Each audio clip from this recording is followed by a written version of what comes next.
Ici Georges de Jésus-Christ TV. Au-delà du scandale extrêmement choquant de l'abominable couple Manzabi, Blaise Manzabi et Lise Manzabi qui défraie la chronique, qui scandalise, choque la toile, les réseaux sociaux. Je vais vous faire suivre une des prédications extrêmement diaboliques de Blaise Manzabi qui enseigne à ses ouailles comment il faut arracher les mariages d'autrui. Il faut arracher les mariages. Suivez vous-même cette prédication diabolique sortie tout droit des quartiers généraux de Satan. Comment ce voyou, ce pasteur voyou Blaise Manzabi, qui, pendant qu'il entretenait des rapports sexuels, adultéra avec son employé, une certaine Eunice Obi, enseigne comment on doit arracher les mariages. Dieu arrache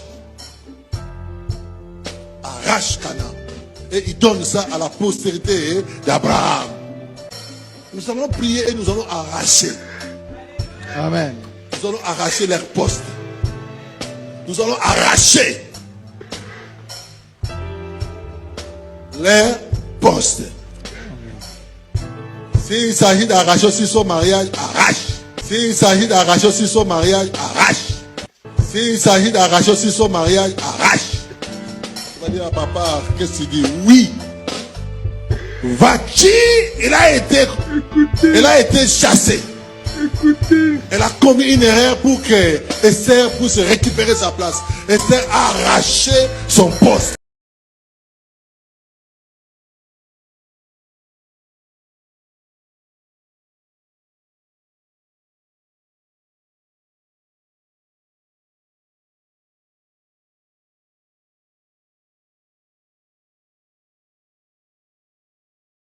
Et il prend l'exemple de la reine Vasti, dont le mariage a été arraché par Esther. Non seulement ces gens se votent dans des abominations telles que les adultères, les orgies sexuelles avec d'autres pasteurs, l'homosexualité, mais ils ont l'outrecuidance, le culot de blasphémer contre Dieu et sa parole. Il prend l'exemple d'Esther qui a arraché le mariage à la reine Vasti, qui était mariée à un roi paganiste, païen, Assuérus, un roi infâme. Il prend l'exemple de comment Dieu a promis à Abraham que sa postérité devait arracher les terres à Canaan.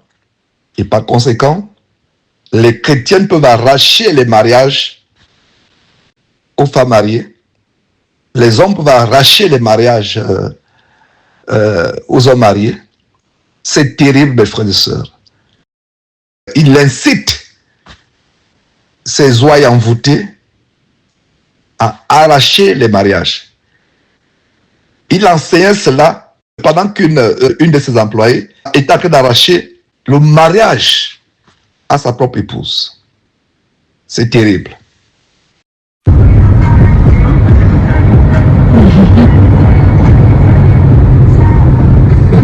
L'homme de la situation, l'élu de mon cœur. Il a dit que je suis sa lumière. Your light, I'm the light of your life. Yeah? Tu parles pas, attention. Incroyable. C'est extrêmement choquant ce que vous venez de voir et entendre. C'est tellement choquant. En tout cas, ça ne me surprend pas. Depuis près de 15 ans, je dénonce cette chaîne de possession spirituelle, Casarema. Quand j'appelais cette chaîne une chaîne de prostitution spirituelle, les gens pensaient que j'exagérais. Je vais vous faire suivre la vidéo où cette femme qui est dans la voiture avec cet homme, Blaise Manzabi, je vais vous faire suivre une autre de ces vidéos. Mais avant cela, voilà des personnes qui amènent les gens en enfer. Casarema, c'est un boulevard pour entraîner les gens en enfer. Voilà un couple qui a été fondé sur le sang d'un enfant qui est mort, l'enfant de Blaise Manzabi. Et non seulement cela, cette relation a commencé par l'inceste. Lise Manzabi qui sortait avec le frère de Blaise Manzabi. Et après quoi, elle s'est mariée soi-disant à Blaise Manzabi, un véritable pasteur pornographe, comme vous allez découvrir davantage. Vous vous rappelez comment cette abominable chaîne Casarema avait menti à mon sujet? Dieu ne dort pas. Ils avaient menti à mon sujet, comme quoi j'aurais tué toute ma famille et que je me serais enfui aux États-Unis pour me réfugier. J'ai gardé le silence pendant 1 an et après je suis allé au Cameroun, j'ai rendu visite à ma famille en mai 2017 et de retour du Cameroun, j'ai publié les images avec ma famille que j'aurais assassinées avant de me rendre aux États-Unis. Donc voilà une chaîne abominable que j'ai exposée. Voilà un couple que j'ai averti. Voilà comment Dieu est en train de les exposer au monde entier. Vous allez suivre les histoires de coquifiage, d'adultère, comment il entretient ses maîtresses avec l'argent des dîmes et des offrandes que vous leur donnez, des faux pasteurs, de véritables pervers sexuels, des abominables hommes qui entraînent la multitude de personnes en enfer. C'est terrible, mes frères et sœurs. C'est terrible. Voilà comment le nom du Seigneur Jésus-Christ est blasphémé par ces hommes abominables. Est-ce que vous avez remarqué la musique abominable qu'un soi-disant pasteur joue dans sa voiture? Déjà, ça, ce n'est même pas la plus grande abomination. La plus grande abomination, c'est qu'il se retrouve en train de commettre l'abomination de l'adultère avec des fidèles, ses employés, pendant que sa propre femme le cocufie aussi. C'est terrible, mes frères et sœurs. Voilà comment Lise Manzabi passait le temps à faire des émissions pour conseiller les couples avec d'autres femmes remplies de l'esprit de Jézabel. Mais voilà comment elle est livrée à la honte mondiale. C'est terrible, mes frères et sœurs. C'est terrible. Vous connaîtrez la vérité vous affranchira. Dieu ne dort pas. Voilà comment Dieu lui-même les a exposés. Quand nous exposions, on pensait qu'on exagère, on en fait trop. Où sont les preuves? Si je vous laisse suivre vous-même ces preuves avec cette vidéo additionnelle. Le pasteur m'a piégé avec une promesse de mariage partie 8. Nous sommes dans la chambre et là on est en intimité. Il veut vraiment qu'on fasse ces choses-là et je lui fais comprendre que j'aimerais qu'on puisse se préserver jusqu'au mariage et j'essaye même de le convaincre si possible d'arranger les choses avec sa madame. Il me fait comprendre une fois de plus que du côté de sa madame c'est bon. Après la réunion qu'ils avaient eu à avoir avec son père spirituel, c'est confirmé que voilà, les choses ne vont plus s'arranger, ils ne vont plus se remettre ensemble et que maintenant il veut avancer avec moi. Le Seigneur lui a montré que je suis sa femme, la femme de sa destinée. Là, je suis en mode quoi dans ma tête? En tant que personne qui ne croit pas à 100% aux prophéties, je lui dis, mais de quoi tu me parles? Je suis la femme de ta destinée. Attendons quand même que ce mariage-là puisse se concrétiser. Il me dit que non, moi je suis un visionnaire. Crois-moi que si je te dis quelque chose, ça veut dire que le Seigneur me l'a vraiment révélé. Vous savez, les filles, les hommes et toutes les personnes qui me suivent, j'ai une règle d'or. C'est que moi, Eunice Obi, je ne me mets jamais dans une situation au point où je me retrouve dans une chambre d'hôtel avec un homme si je sais pertinemment que je ne veux qu'il ne se passe rien avec cette personne-là. Mais là, je me disais que c'est un pasteur, je pourrais peut-être le convaincre pour que rien ne puisse se passer. Parce que de base, et je conseille même aux filles, n'allez jamais dans une chambre d'hôtel si vous ne voulez rien avoir avec un homme. Il me met la pression et tout. Je me sens limite un peu harcelée, vous savez, pour toutes les femmes qui l'ont déjà vécu. Lorsque vous êtes aux côtés d'un homme qui vous touche, qui veut vraiment, il y a une pression au point où ça devient même désagréable. Et là, je lui propose déjà un massage parce que de base, souvenez-vous, il m'avait dit qu'il dormait dans son canapé et souvent il dormait à l'église et qu'il avait vraiment des maux de dos et des maux de rein. Avec l'huile que j'avais pris au centre commercial et tout, qui sentait très bon, de l'huile d'olive, je lui fais un très bon massage. C'est drôle parce que il y a un moment, il me dit même que waouh, tes mains c'est comme des éponges et tout, c'est tellement doux, tout ça là. Mais je sais que j'ai des mains de fée quand même. Je suis une coiffeuse qui coiffe et les gens n'ont pas du tout mal.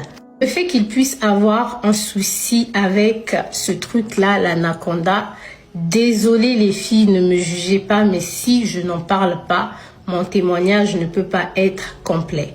Ça fait que je me dis déjà que si je vais plus loin avec lui, en fait, ça va beaucoup plus lui profiter et moi en tant que femme, j'aurais juste travaillé, fait un travail pour lui et moi je ne vais profiter de rien. Mais je me dis ok, je vais quand même lui faire plaisir. Je dédicace son micro, ça c'est pour ceux qui connaissent le terme et c'était déjà assez pour le calmer. Et la nuit passe, on dort et voilà, nous sommes au lendemain matin. Le lendemain matin, il se lève déjà très tôt, il s'apprête et tout pendant que moi je suis dans la douche en train de me maquiller parce que on est le 29, c'est le jour de mon anniversaire. Il est au téléphone et tout avec 2-3 amis à lui à qui il raconte comment s'est passée notre soirée. De mon côté, j'étais quand même un peu frustrée, je dis waouh, un adulte qui est aussi indiscret, c'est pas possible. Je lui fais la remarque, je lui dis que ce qui s'est passé entre nous cette nuit et tout, tu n'as pas du tout besoin d'appeler les gens et tout pour le dire. Il dit que non, j'ai envie de les appeler parce que ils savent ce qui se passe entre moi et ma madame et tout ça là. Je veux juste leur faire comprendre que la nuit s'est très bien passée entre toi et moi.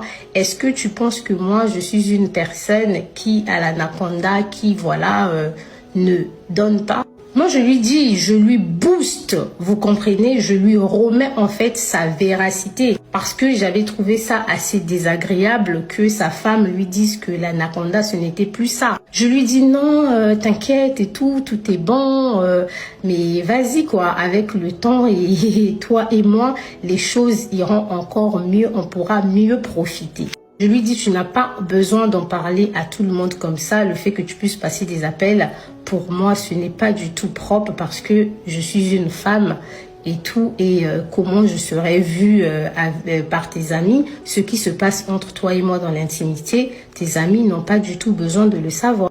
Il me dit, ouais, c'est vrai, tu as raison. Et là, je suis dans la douche en train de me maquiller. Je suis au téléphone avec ma meilleure pote qui est au bled. Je lui dis, ouais, pour mon anniversaire, j'ai reçu un cadeau de l'iPhone 16 et tout. Franchement, c'est tout ce que je voulais.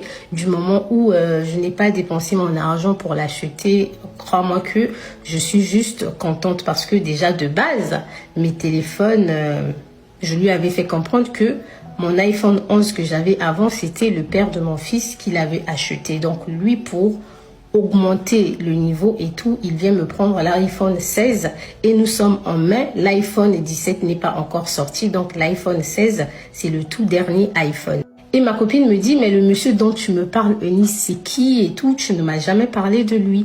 Et je mentionne le nom de ce monsieur. Elle me dit, ouais Eunice, mais j'ai l'habitude de tomber sur les vidéos de sa madame et tout sur les réseaux. Moi, je dis oui et je lui explique et tout. Voilà, ils sont en instance de divorce, nanana. Après, elle me dit, ouais, t'es sûre qu'ils vont se séparer et tout. Moi, j'ai dit, Mago, on regarde comment les choses vont avancer. Et elle me dit, ah, vas-y, fais quand même attention et tout, parce que tu sais, les tantines, elles peuvent devenir très méchantes et tout. Faut pas qu'elles découvrent quelque chose et qu'elles te fassent du mal. J'ai dit, mais non, tu parles de faire du mal, c'est un pasteur. S'il me dit réellement qu'il va se séparer avec sa femme, c'est que c'est quelque chose de concret, quoi. Et puis ici, on parle des personnes d'église. Donc, il est hors de question que je puisse avoir peur qu'on me fasse du mal ou que je sois intimidée. Entre-temps, lui, il est descendu au parking récupérer la voiture. Il m'a dit, je récupère la voiture et je te retrouve à la réception. Il a déjà réservé notre déjeuner aux alentours de 13h, 14h au restaurant L'Avenue sur l'avenue Montaigne. Et entre-temps, il a invité son ami et moi aussi j'ai invité une amie à moi. Du coup, ça sera la vidéo que je vous ai publiée dans la voiture où on était ensemble. Dans cette voiture, on sortait de l'hôtel le matin, il n'y avait que lui et moi. Entre-temps, avant d'aller manger au restaurant, on avait déjà pris le petit déjeuner très tôt à partir de 8h. Girls, it was just a princess treatment. C'était vraiment un traitement de princesse. Un anniversaire à minuit avec un dîner servi dans la chambre, un petit déjeuner le matin servi dans la chambre, c'était la totale.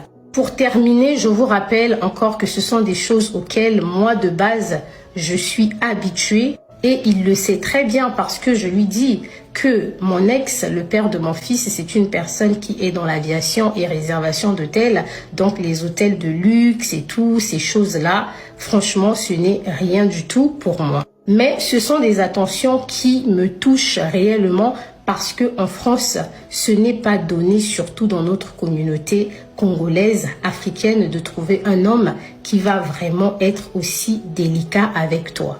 On a terminé au restaurant, on a mangé et on a regardé le magasin qui était juste à côté. On s'est un peu baladé vite fait. Le magasin, et là, je me souviens très bien que lorsque j'étais dans le magasin, je recevais en même temps les appels de joyeux anniversaire. Ma grande sœur m'a appelé et c'est la première fois que je lui parle de ce monsieur. Je dis, je suis en train de vivre ma best life, je vois pour quelqu'un et pour mon anniversaire, il m'a ramené à l'avenue Montaigne, il m'a même offert l'iPhone 16. Et tranquillement, on rentre, lui et moi, accompagnés de son ami au centre commercial. Et à partir du centre commercial, les Arcades, je prends mon taxi pour rentrer à la maison. Cette journée d'anniversaire va s'arrêter là et je vais lui annoncer que le 31 mai, je vais célébrer mon anniversaire le samedi avec mes proches. Et il me dit, est-ce que je suis invitée? Et là, je lui dis, tu veux réellement venir? Il me dit, et là aussi, il me fait comprendre que le samedi, il aimerait faire partie de mes invités. Vous sentez que le pasteur me donne vraiment l'impression qu'il veut faire partie de ma vie et connaître les personnes autour de moi. On reste connecté, la famille. Encore merci. On se donne rendez-vous dans la partie 9. Après ce récit outrancièrement choquant, pas choquant pour nous parce que c'est depuis des années que je dénonce ce couple abominable. Après, dans ces révélations choquantes, les langues ont commencé à se délier. Suivez pour terminer cet autre récit d'une Congolaise vivant en Angola qui dévoile des pratiques orgiaques, de fétichisme de cet homme abominable, Blaise Manzambi. Hier, à 2h du matin, la nudité du pasteur est entrée dans mon téléphone. Je suis angolaise, j'ai des documents angolais. Je suis restée dans ce pays depuis plus de 10 ans. Et les gens en Angola me demandent, en portugais bien sûr, Lisa, comme que vous efficace chez moi de tempo en Angola, vous nous connaissez si homme. Comment tu es resté beaucoup de temps en Angola? Toi, tu ne connais pas ce monsieur. Le monsieur est sorti avec mes 2 copines. Quand je parle de copines, ce sont mes besties. Une de mes besties m'a dit, Lisa, je te fais confiance parce que je sais qui tu es. Tu es quelqu'un de très loyal. Je t'envoie la vidéo. Le monsieur était nu. Quand je dis nu, nu. Elle me dit, ah oui, Lisa, au moins, la Luanda, comme la vie de luxe que je menais en Angola, c'est ce pasteur qui me payait le loyer. Tu vois tous les voyages que j'ai fait, que je reste dans des hôtels 5 étoiles. C'est le monsieur qui me paye les voyages. Tu vois tout ce que je fais avec mon corps, c'est le monsieur qui me payait.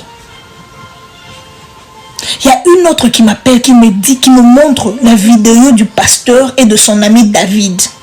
Un pasteur en Angola, 2 aventurieux. Donc les problèmes, tout ce que Eunice dit est vrai.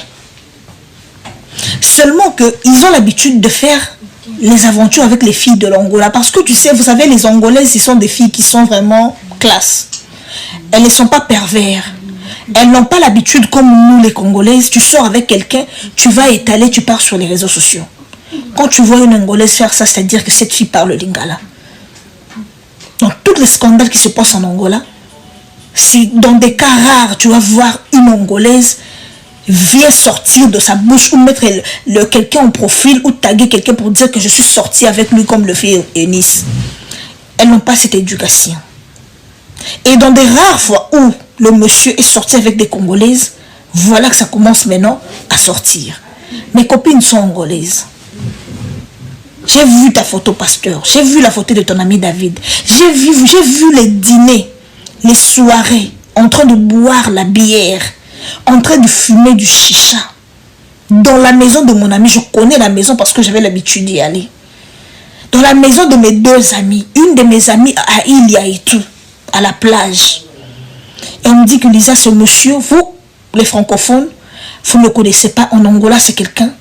Vous voyez comme vous considérez le pasteur Moïse Mbiye, les pasteurs Coutinho Fernando, les Sony, les pasteurs Mike Kalambai. En Angola, c'est quelqu'un de très influent. Ce pasteur reçoit beaucoup d'argent dans son pays qui est l'Angola. Même le président de la République de l'Angola le connaît. Et tout ce qu'ils savent, les Angolais, vous savez que en matière de boire, en matière d'aimer la vie, quand ils le font à fond. Ce pasteur n'est pas pasteur. Pour lui, c'est son business, l'église. Ma copine me dit, Lisa, d'ailleurs, 2 fois nous sommes allés au Bénin avec lui parce que moi aussi j'avais besoin de fétiches pour mes trucs que je fais. On a fait des trucs. Mon grand frère Manu Leva m'a dit de ne pas en parler. Je parle comme ça superficiellement. J'ai beaucoup de choses du pasteur. Je veux même pas, même pas parce que moi je peux pas, je suis quelqu'un de très loyal. J'ai promis à ma copine de ne rien envoyer à personne.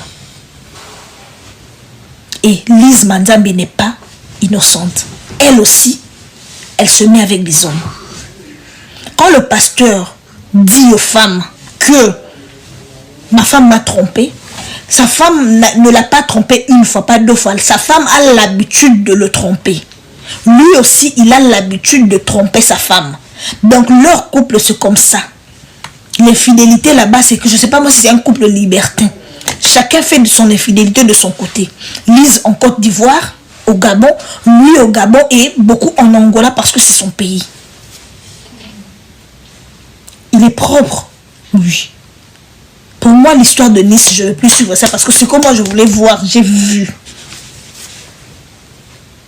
Mais, le nom du Seigneur que vous, ton ami, et toi, David et toi, Blaise, vous avez choisi de blaguer avec ça, en complicité avec votre femme Lise.